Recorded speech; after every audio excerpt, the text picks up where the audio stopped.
नमस्कार दोस्तों, आज मैं आपको गणेश भगवान की कृपा की कहानी सुनाने जा रही हूँ। किसी गांव में एक सेठ सेठानी रहते थे। सेठ गणेश भगवान का बहुत बड़ा भक्त था और सदैव उनकी पूजा किया करता था। वह कोई भी काम करने से पहले गणेश भगवान को याद करना कभी नहीं भूलता था। एक बार गणेश भगवान रूप बदलकर सेठ के खेतों से गुजर रहे थे। गणेश भगवान को रास्ते में भूख लगी तो उसी सेठ के खेत से गेहूं के 12 दाने तोड़कर खा लिए। फिर उन्होंने सोचा, अरे मैं तो भूख से बेहाल होकर सेठ से बिना पूछे ही उसके खेतों से गेहूं के दाने खा लिए। यह तो चोरी हुई और इस पाप का दंड मुझे भोगना होगा। फिर सेठ के पास पहुँचे और बोले, सेठ जी मुझे कोई काम दे दीजिए, मैं दूसरे गांव से काम के तलाश में आया हूँ। सेठ ने कहा, देखो मेरे काम में इस समय घाटा चल रहा है, इसलिए मैं तुम्हें काम तो दे दूंगा पर तनख्वाह नहीं दूंगा।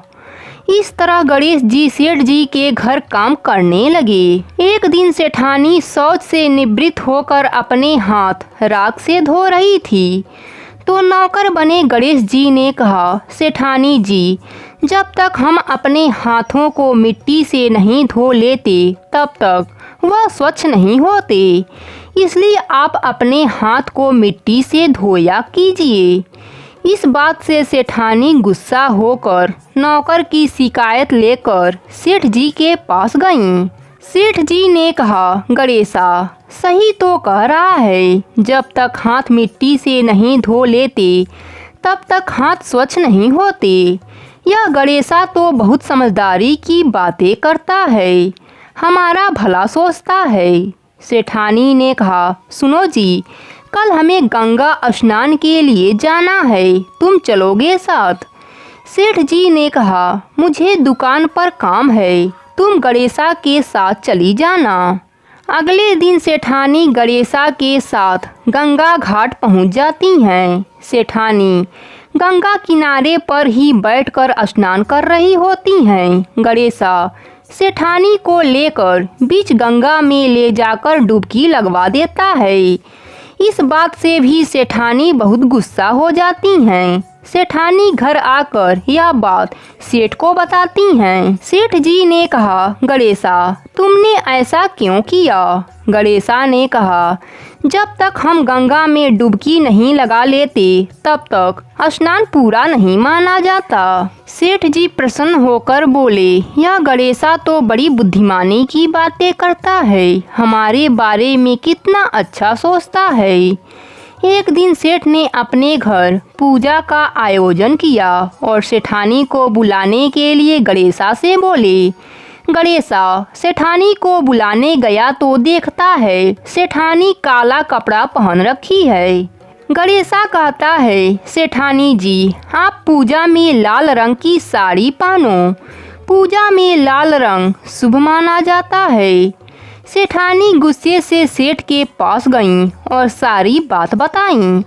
तब सेठ जी ने कहा, गणेशा ठीक कह रहा है, पूजा पाठ में लाल रंग शुभ माना जाता है।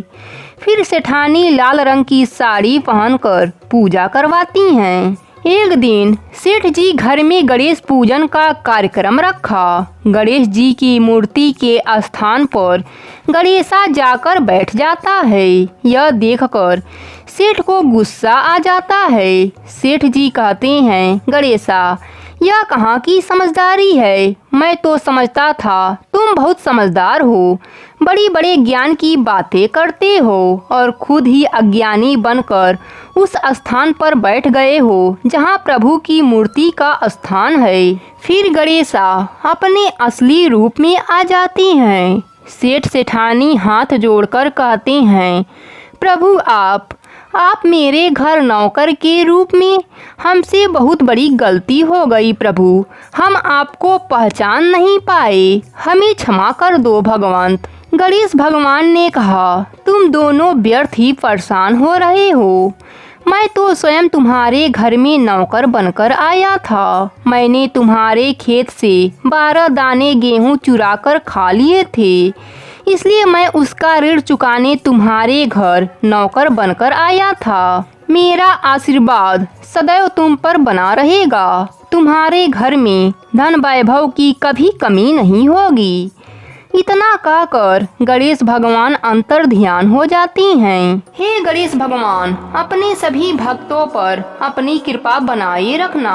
प्रेम से बोलिए गणेश भगवान की जय हो।